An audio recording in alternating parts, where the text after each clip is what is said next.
So, thank you for joining. So actually, I felt called to just present a little bit more about the technology we're creating, because I think it's going to be a bit more relevant to you all, rather than diving too much into the details of TDF necessarily. Because really the idea is that we are creating this kind of scalable, replicable model, and TDF is a prototype, and the ways that we want to scale it is by open sourcing the technologies, the systems that we're creating. So everything that we've done so far, you can find a lot of it online, from like the white paper to our regenerative land stewardship principles, which describe how we want to regenerate the land here in Abella. And the goal is kind of to encode all of this that we're creating here into a framework, into a platform that can be reused by other villages around the world.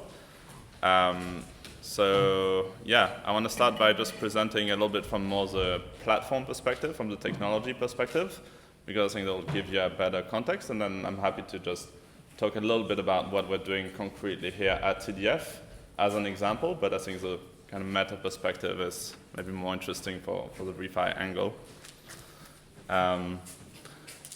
And so this is a little bit all the things, all the reasons that we are doing what we're doing is we want to create a regenerative way of life, and we want to be able to measure that, and we want to be able to quantify that we're actually regenerative and not just putting some fluffy word on something, because I think that's in the next 10 years, as we're going to see a lot of climate degradation happening, a lot of land loss, and a lot of struggle to feed all those humans around the planet, I think we're going to see a rush towards finding solutions.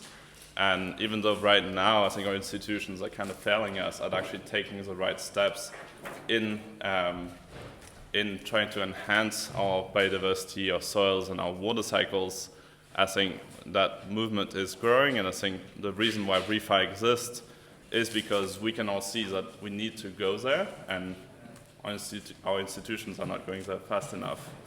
But on a practical note, it's we're trying to leverage real estate, and we're trying to leverage these global trends. So OASA was born out of this backcasting that we did like 5 years ago, where we try to project ourselves in the future. What does living look like in 2050? And we try to imagine like what are all the technologies that exist in that time, what is the conditions, and really what we were seeing is like, first of all, we want to create spaces that hold space for nature. So that's really one of the big core principles, is that actually on OASA lands, 50% of the lands will get rewilded. It's space that we're just giving back to nature for biodiversity to be able to grow, because we've turned the entire planet into agriculture, into real estate developments, and we're really losing a lot of quality of life there. And so we want to create these spaces where we can have thriving modern lives with our digital tools, with everything that we have today in a city, but creating space for nature to grow back. And so it's some of the trends that we looked at is like digital nomadism became very apparent, right? And this was before COVID, and then all of a sudden with COVID, everyone became a digital nomad, more or less. We had this capacity to just work from anywhere. But there's also just like satellite internet, like Starlink. That's something that we had talked about in this backcasting, and that wasn't a thing back then. But now we can just have Starlink anywhere in the world, even on ships. I hear that Luca here is starting to have Starlinks on ships.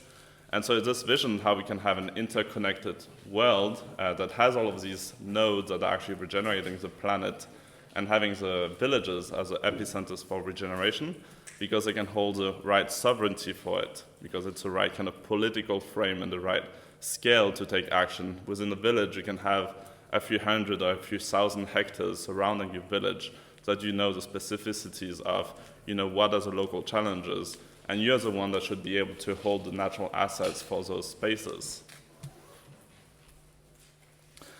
And so what we came up with is kind of creating this platform, which we see in 3 layers. So being natural assets, the infrastructure on the land, so the buildings and so on, and then the technological layer on top of it for how we do the governance. And a little bit about the village life cycle. This is roughly how it goes for most villages that get started. And I've talked with a lot of village builders because I'm also a co-founder of a project called Rebuild, which we started, I think, 4 years ago or something, bringing together people who are starting these kind of villages around the world. And so generally what we see is we have founders who find some land, an initial group of friends or whatever, they want to live in nature and they want to start this kind of space. And you have like literally like thousands and thousands of them happening all the time. 99% of projects never come to fruition, but this is generally how it goes. And then you find a plot of land, you want to start a project, then the second step is you need to fund this project. So generally, at the moment, it goes through, like, for example, equity. You give out some equity to investors who invest in the project, or maybe you get a bank to finance it, or you finance it through bonds, or potentially through tokens. That's the ways that we're kind of trying to do it. But either way, at some point, you want to be able to enforce that your land holds certain values and principles. That's something that's really strong for us, is we want to be stewards of this land and not just owners. So we're not just going to cut up the land and sell you lots where you can do whatever you want, because then we'll just be replicating this destructive real estate development systems that we're trying to replace. Instead, we want to have land that is owned by the commons and where you can get access right to those lands, and you want to have governance right over those lands, but without necessarily having the right to destroy. And I mentioned on the ReFi podcast, and I'd like to tell the story of ownership comes from the Roman law, which is the right to use, the right to get the fruit of, and the right to destroy. Getting the fruit of means getting the income, for example, and the right to destroy means, you're the owner of that thing, so you can do whatever you want with it. That applies to anything that you can own, right? Like back in the days, that included humans. If you had slaves, you had the right to kill them because you owned them. And it's the same that goes for animals or land and so on today. And so we see this as a transition from land that is under slavery, when you own it in the current system, to land that is actually owning itself and where you are the steward of. And so that's a platform that we're building. It's a platform that enables an exit to the commons. The way that we are funding the platform is by charging a small fee on the land projects, 2 to 5% of the transaction. That depends on how regenerative the project is. So if you're following as much as possible our land stewardship principles from OASA, which means, for example, 50% of the land gets rewilded, the land goes into the commons and all of these things, the more regenerative your project is, the lower of a fee we're going to charge you. So we're just creating a financial incentive for the villagers to apply the similar kind of regenerative ethos that we are developing here. Just a quick question on this. We'll get to questions. Ignore me. Okay.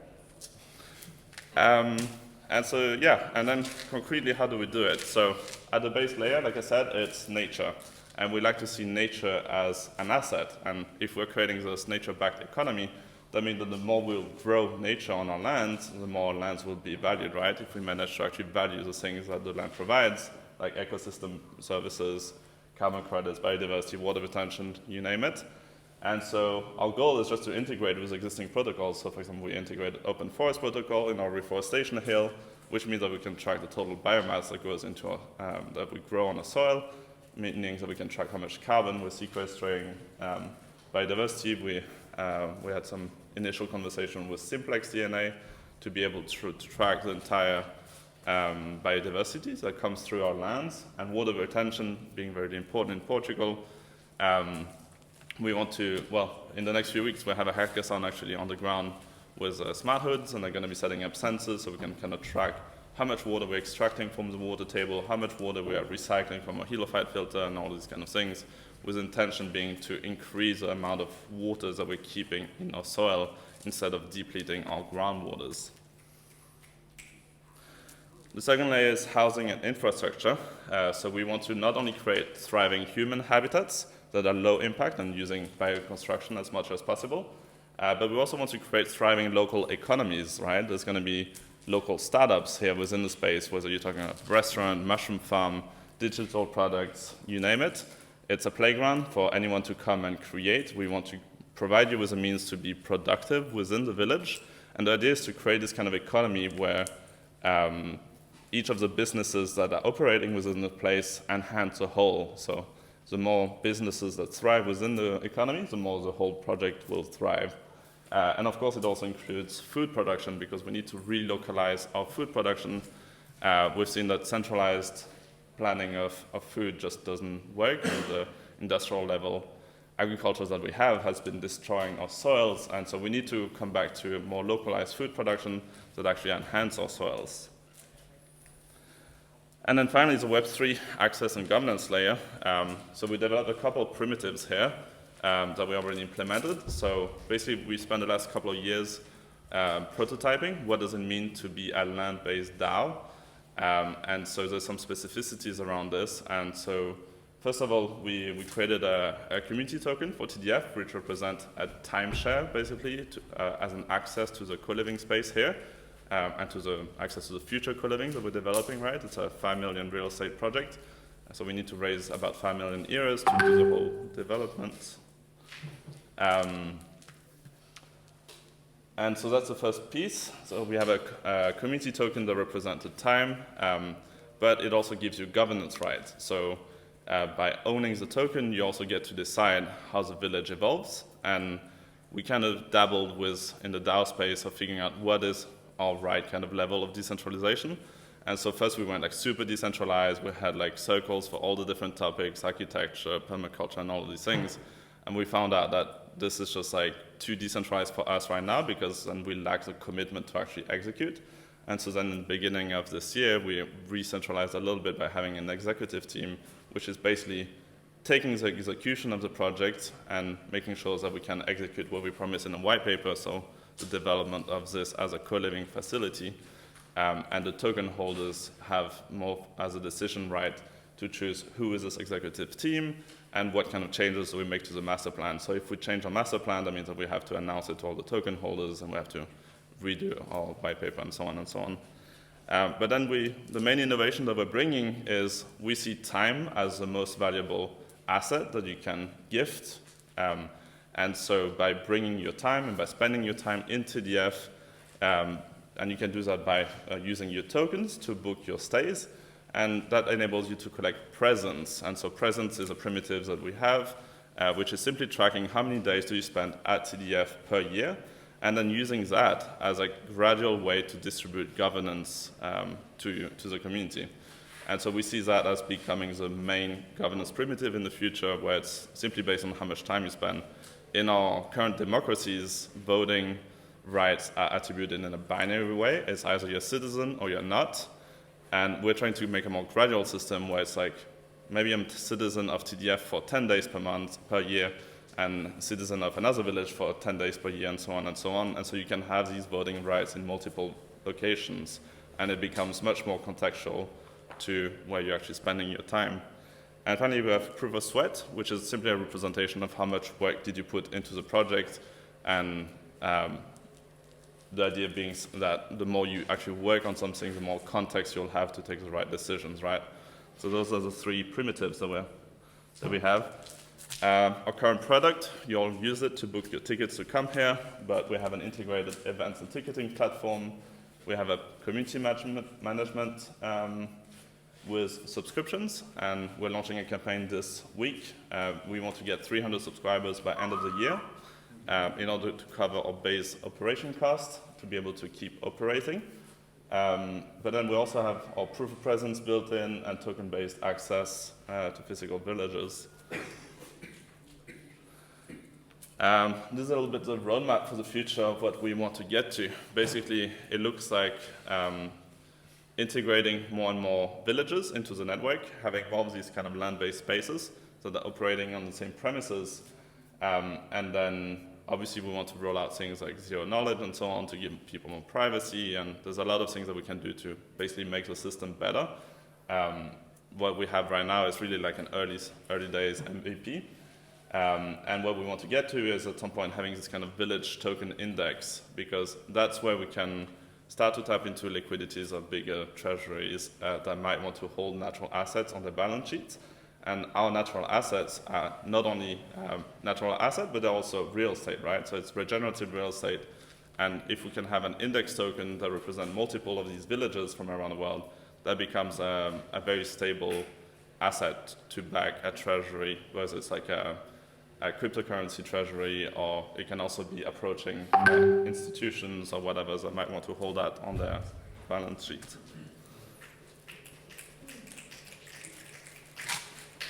And this is a little bit where we are in terms of rolling out this platform. So we have TDF as the first operational land-based DAO.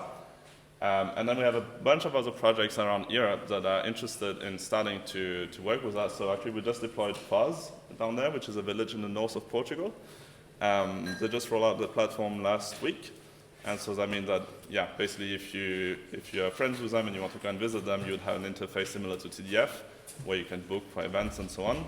And right now it's just a Web 2, so the way that we're onboarding them is by first rolling out the Web 2 platform, and at any point in time they can decide to roll out their token, and that takes a bit more of work and so on, but it lays the foundation for this.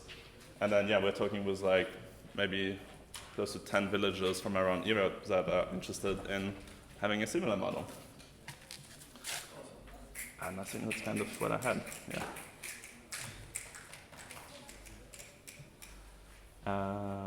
Yeah. Sorry.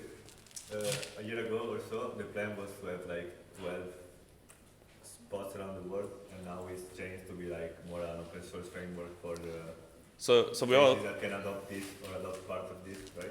Yeah. Is this correct? So we always had 3 entities. So we have TDF, which is the first prototype. So TDF has its own SPV, a local company in Portugal, which owns the land. But then this local SPV is owned by a nonprofit based in Switzerland, which is called OASA. And so OASA holds the land, it protects it under our regenerative land stewardship principles, and OASA aims to have 12 villages around the world. So those are like villages that are inside of our network, that have the same legal structure, probably the same kind of tribe and community. But then the third entity is Closer, which is a software platform. And Closer can be rolled out to any village, and it doesn't have to have any kind of legal link to TDF. It's just pure software. So any village that wants to roll it out can use it. So then the governance token itself, does that correlate with direct ownership of the land, or is it solely for governance at the moment? The TDF token, you mean? Yeah. Yeah, so the TDF token gives you access rights to this co-living. So this is being turned into a co-living space. And it gives you governance to the TDF DAO, which controls the local company here in Portugal. And it has its own treasury and all of these things. So basically, the TDF DAO is fully autonomous to do pretty much whatever it wants to, as long as it follows OASA's regenerative land stewardship principles. So as long as we keep regenerating the land and improve the soil and don't use single-use plastics and keep some areas for rewildering and all the things that OASA promotes, then OASA has a contractual obligation to distribute all of its governance power down to the local DAOs. And so TDF is the first node in the OASA network. So a little bit like the ReFi local nodes, I guess, have their own kind of sovereignty. That's the idea. It's that as long as you follow the regenerative principles, each local node has its full sovereignty over what it's developing, how to build a village, how to live together, what you want to actually do here. And the token gives you access right to be able to participate and governance right to be able to decide how it evolves over time. But it's not ownership. That's the big thing. It's stewardship, yeah. So you don't get the right to, for example, say, I want to knock down these buildings and build like a golf course or whatever it is, because that wouldn't fit within the OASA principles, right? So you have to follow those principles, but outside of that, you get to decide how it evolves. OASA is also a non-profit, so we cannot distribute profits. So when you get the token, we will never distribute profits for it, but the token price should increase as we develop the project more, and potentially even acquire more lands around, right? That's also a possibility. And with out of the 5 million budget that we have, we're developing 14 streets here, 4 studios in this area, and a house, makerspace, restaurant, industrial kitchen, a biopool, a mushroom farm. We have plans to set up 2 lakes on the expansion land, and there's 25 hectares of land around. At some point, I can also give you guys a tour. And there's also enough space for doing a co-housing development on the expansion lands. We have 10,000 square meters urbanizable. And on top of that, we want to have some tiny houses, like 10 to 15 tiny houses And we have plans for also a food productive orchard, 7 hectares, basically stretching this food forest that we have here, but all the way around the village. So 7 hectares with about 10,000 fruit trees, and based on what our consultant said, it would yield around 200,000 euros per year, Wow. just from farming. Let's get TDF funded! Yeah. Does the proof of sweat lead to more of the governance, or Yes. how does that work? Okay. Yeah, so we set up, you can check out in our white paper, but we have a distribution, we have governance weight, basically just using those 3 primitives. So the native token is 1, the proof of presence, basically it accrues over time. So, because you can check in every year, right? So if you have 10 tokens, then you have, let's say, 10 voting power, but then you come every year, and so every year you're actually accruing another 10 voting power through the presence. And then maybe you're also doing some work, and then that means you earn sweat tokens. Maybe you say you earn 5 tokens from your sweat, and then that has a multiplier on it. All of these things are still not completely finalized, but that's kind of where we want to get to, and this is described in the white paper. And so, and then we also apply a decay function on both the sweat and the presence, so that more recent stays have more governance weight than old stays. So there is kind of like this curve. So if you come and you spend 10 days every year for 10 years, you would accrue 10 points every year, but then it would also decrease over time. So maybe your stay from 10 years ago would be worth like 2 or something like that. How can I get rich buying TDF coins? Well, the TDF token is, represent a fractionalized timeshare of the space. And as we build up the infrastructure, I mean, first of all, the token is on a sale bonding curve, which means that for every token sold, the token price goes up a little bit to incentivize early buyers. And when the project is completed, that's when the token becomes liquid and you can transfer it to anyone. And at that point, there might be some liquidity pool set up, for example. So if you want to exit the project, you can exit from that liquidity pool. And yeah, basically the more people that want to live here, the more the token price will raise in value, and the more infrastructure we are developing here, hopefully the more people want to live here. So, Just a note on that model, just a quick clarifying question. So the model of the bonding curve is when you, say I have stablecoin dollars and I put it in, those stablecoin dollars are kind of held in the bonding curve. Yes. And then there's a percentage fee of that then actually is the revenue that TDF can use, but the majority of that investment is then locked in that contract. Is that correct? No, so we have, so we need a budget of like roughly 5 million euros to bring this project to completion, right? And this is just real estate development cost. And so we don't want to have a token that just fluctuates in value. So we are locking the token price. So if you're buying tokens today, you can't just cash them out, but you have to wait until the project is completed, so that we've raised actually the 5 million because we have a fixed amount of tokens that we want to sell, and we have a fixed amount of capital that we need to raise to do the construction. So once we hit that total capital raise and we're able to execute the construction, then the token becomes liquid, and then you have a market that determines the price of it.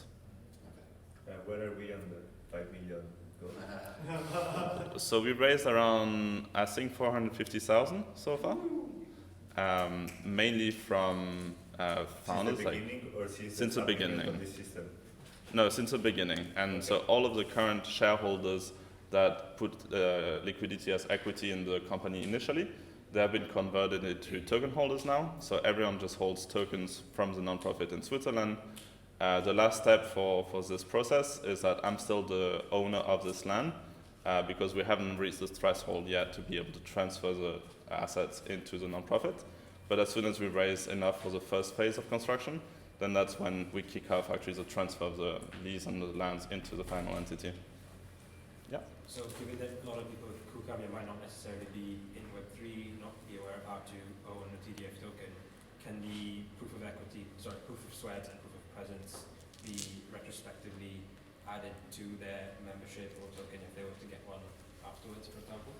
So we don't have a mechanism for that yet. The idea is more that we don't necessarily want everyone to have a say in TDF. The idea is more like the people who are actually committed. So we have membership system to which we're going to be adding some financial requirements now of like having a certain number of tokens.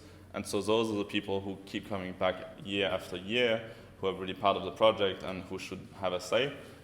If you're just coming once to visit for an event, we're not going to give you proof of sweat or whatever. The idea is more like, I'm a member, I want to spend 2 months every year, I'm going to buy 60 tokens, and then every year I keep coming back, and I can be part of the governance of how do we actually evolve this village over time. Yeah. That's good for me. Yeah. I'm curious too, you mentioned a lot of cool frameworks when it comes to natural assets, housing infrastructure, Web3 assets and governance. I'm curious too how like, local communities are taken into account and if that's also part of the frameworks within OASA.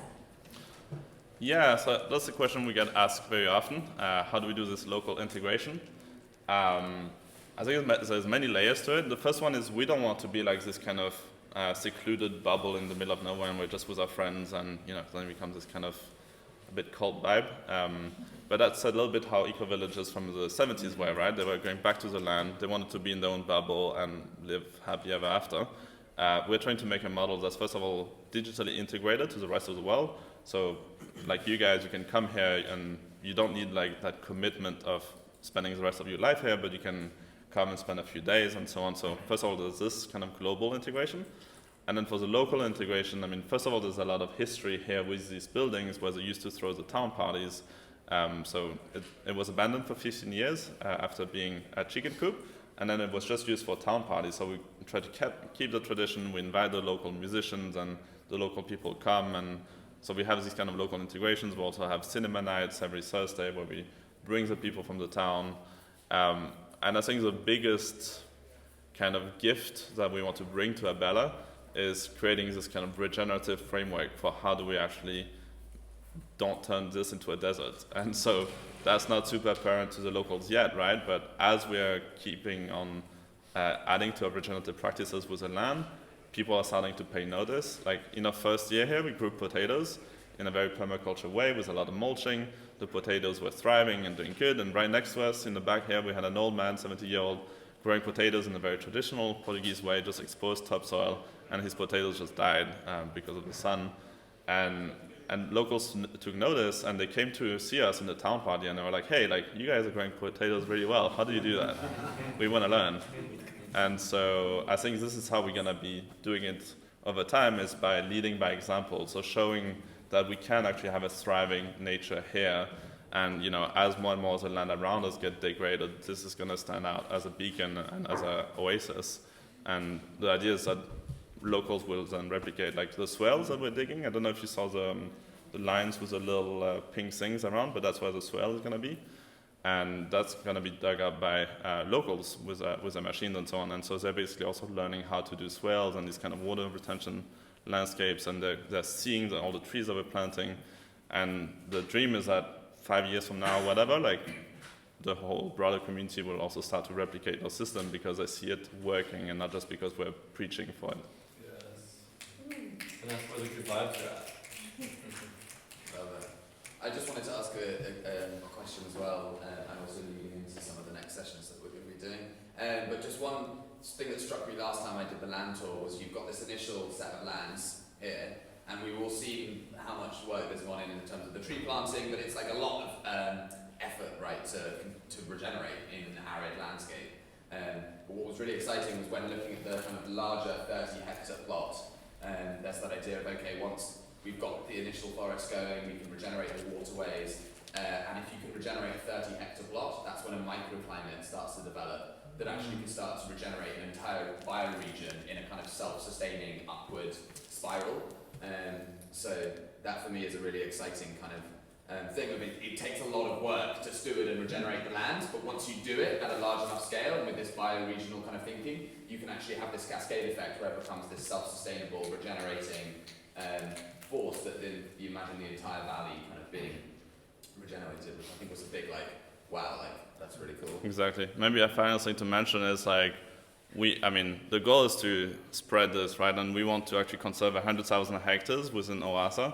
So it's like pretty ambitious, the conservation goal. And the goal is really to use real estate as an asset class to fund regeneration and conservation. By living in these spaces, you're providing the capital that's required to acquire more land and to conserve more land. And then we want to do things like green corridors. So imagine having a stretch of green corridor from here to Tamara, which is 30 kilometers by bird's eye south. And so creating these green corridors that start to stretch out and seeing the regeneration happen on a broader local scale. I love that. And then just picking up on that piece, if we're looking at real estate being a model for regeneration as an asset that you can invest in regenerative real estate, you obviously then need to have link from that regenerative real estate asset to the actual data on the ground that proves what's happening. And so I'm curious so far to just have a brief synopsis of the history that you've had in terms of that. I know you've mentioned that you've done Open Forest Protocol, which is obviously tracking the carbon side, bringing that on chain and bringing in some future revenues as that carbon is sequestered. Mm-hmm. You've also mentioned work going on in water and regenerating the water levels and creating a system there. You've obviously started to improve the soils with the kind of gardening that you've done. And there's a potential biodiversity increase and you're looking at simplex. So just wondering in terms of the history of engaging with these kind of impact reporting, measurement and ReFi technologies, where that's come from, where you're at today, and kind of what you're looking towards, because I think that really sets the scope of discussion that we'd like to kind of continue exploring this week is what technology systems can we implement to take this awesome work and plug it into ReFi to further enhance the kind of models that are being developed. Finance it. Yeah, and finance it. Yeah, I mean, I think it kind of covers it, what we've done so far. I mean, OFP and like also just playing with technology like complex Earth, which is like a 3D render of the whole land. How would it look like if a computer generated a food forest for the land? And so they did that. It wasn't as good as human design yet. But yeah, in terms of tracking, I think that's kind of all we've done so far. I mean, we're also on like restore.eco and like some other platforms. But I mean, yeah, we can just plug whatever streams make sense, and happy to see what you guys want to implement. And hypercerts and all of these things, I think all of it can be combined. But yeah.